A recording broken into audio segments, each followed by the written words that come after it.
World War II carrier warfare is often reduced to a small set of iconic aircraft, yet this view obscures the true scale and diversity of naval aviation employed at sea.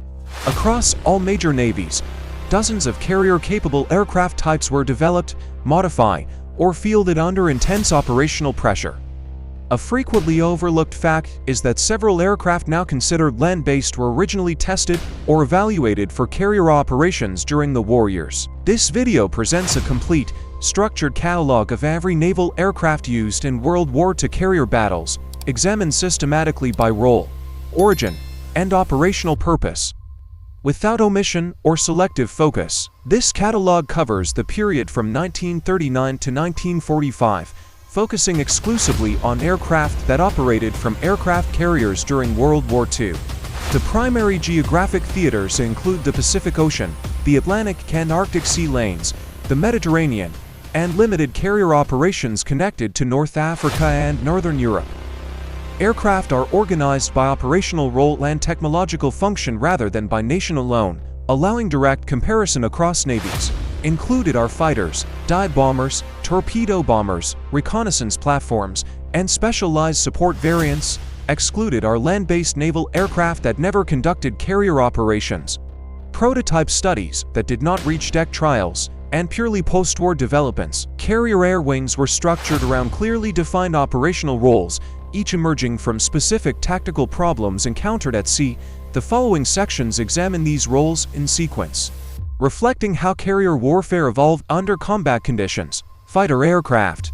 Carrier fighters are developed to secure air superiority over the fleet, defend against enemy strike aircraft, and escort offensive formations. Their design priorities shifted rapidly as speeds, ranges, and armament increased during the war. Mitsubishi A6M0 Japan, 1940. Carrier-based fighter. The A6M was designed to achieve maximum range and maneuverability to compensate for limited Japanese carrier numbers. It achieved this through extreme weight reduction and the absence of armor protection. A distinctive feature was its ability to escort strike aircraft over distances unmatched in 1941. Early dominance declined, as opposing fighters emphasized survivability and firepower. Grumman F for F Wildcat United States, 1940. Carrier-based fighter. The F for F was designed to withstand combat damage and operate reliably from small carrier decks. Its rugged structure and self-sealing fuel tanks reduced losses despite inferior maneuverability. In comparison to the A6M, it reflected a survivability-focused design philosophy. Vought F for U Corsair United States, 1943. Carrier operations. Carrier-based fighter. The Corsair was developed to deliver high-speed and heavy armament for fleet defense and interception. Its inverted gullwing enabled a large propeller while maintaining landing gear strength. Initial carrier landing difficulties delayed deployment, but later integration marked a shift toward high-performance carrier fighters. Supermarine Seafire United Kingdom 1942. Per carrier-based fighter. The Seafire was adapted from a land-based interceptor to meet urgent fleet defense needs. It was designed to provide rapid climb and interception capability, limited range and structural fragility constrained its operational flexibility compared to purpose-built naval fighters. The increasing emphasis on speed and interception capability directly influenced the composition of carrier strike groups. Dive bombers. Dive bombers were designed to deliver precision attacks against ships and fortified targets, addressing the limitations of horizontal bombing at sea. Douglas SBD Douglas United States, 1940. Carrier-based dive bomber. The SBD was designed to achieve high bombing accuracy through controlled steep-angle dives. Its perforated dive brakes stabilized descent and improved targeting precision. The aircraft played a decisive role in disabling multiple enemy carriers in single engagement, demonstrating the effectiveness of precision strike doctrine. Aichi D3A Val Japan 1938. Per carrier-based dive bomber. The D3A was designed to combine range, accuracy, and carrier compatibility. Its fixed landing gear simplified deck operations and maintenance. Early war success reflected Japan's emphasis on coordinated mass strikes rather than individual aircraft survivability. Junkers Ju-87 Germany 1940. Carrier-adapted dive bomber. The Ju-87C was designed for operation from the planned German aircraft carrier program, It incorporated folding wings and arrestor gear.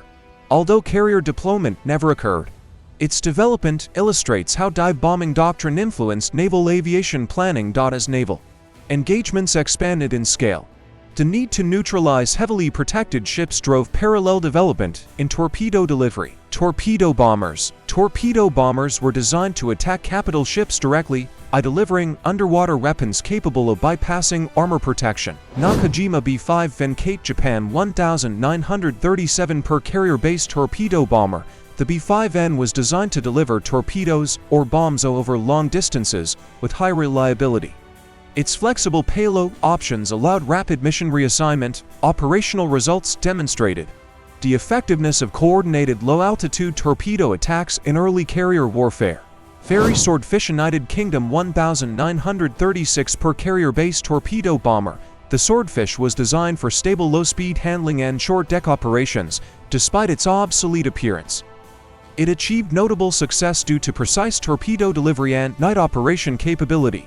Its performance underscored the importance of tactics over raw speed in specific contexts. Grumman TBN Mavenger United States 1942 per carrier-based torpedo bomber. The Avenger was designed to increase survivability and payload capacity relative to earlier types. Enclosed crew positions and defensive armament reflected lessons learned from early combat losses. It became the standard U.S. Navy torpedo platform for the remainder of the war. By mid-war, intelligence gathering and fleet awareness became as critical as direct strike capability. Reconnaissance and scout aircraft. Carrier-based reconnaissance aircraft were developed to locate enemy forces beyond visual range and coordinate fleet movements. Douglas TBD Devastator United States 1937 torpedo as scouting aircraft. The TBD was designed as a multi-role platform combining reconnaissance and strike capability. Technological obsolescence limited its effectiveness by 1942. Illustrating the rapid pace of carrier aviation development, Yokosuka B-3 Japan 1936 per carrier-based torpedo and reconnaissance aircraft. The B-4Y was designed to support early carrier doctrine emphasizing long-range scouting. Its replacement by more capable aircraft reflected increasing operational demands. These reconnaissance functions set the conditions for increasingly complex carrier engagements, leading into later war adaptations and specialized systems. By the middle of World War II, carrier aviation underwent a fundamental shift driven by operational attrition and accelerating technological maturity. Early war doctrine emphasized range and offensive concentration, often at the expense of protection and flexibility. Combat experience demonstrated that survivability, radar integration, and coordinated air defense were equally decisive. Aircraft design priorities changed accordingly, favoring heavier structures, standardized roles, and compatibility with emerging shipboard sensors. This transition reframed earlier carrier aircraft not as failures, but as stepping stones toward integrated naval air systems. The following platforms reflect this late war evolution and the experimental boundaries it imposed on carrier operations. Late war and specialized carrier aircraft. The final phase of World War II carrier aviation was characterized by accelerated development cycles and the appearance of highly specialized or transitional aircraft. These systems were designed to address specific late war threats, operational constraints, or anticipated post-war requirements. Kawanishi N1K1J Shiitenkai Carrier evaluated Japan 1944 Fighter Limited Carrier Trials.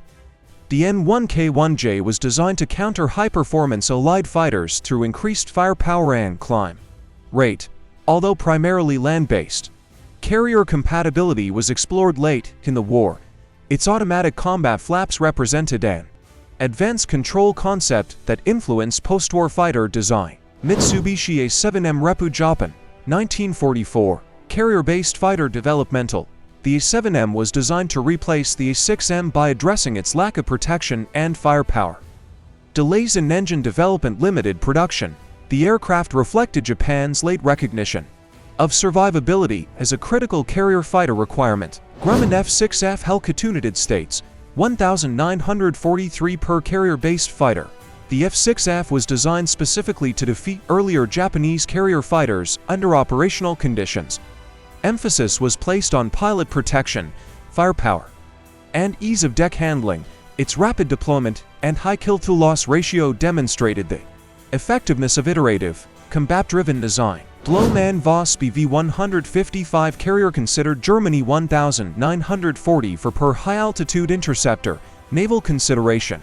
The BV-155 was designed to counter high-altitude bombers, but was evaluated conceptually for naval use in projected carrier programs. Its extreme specialization illustrates the fragmented and speculative nature of late-war German naval aviation planning. Yokosuka MXY-7 Oka carrier launch variant Japan 1940 for per rocket-assisted attack aircraft.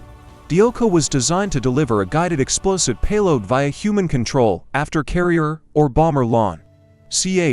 Its limited range required integration with larger launch platforms. Operational impact was minimal, but it represented an early form of guided terminal attack weaponry. Very Firefly United Kingdom 1943 per carrier-based fighter reconnaissance aircraft.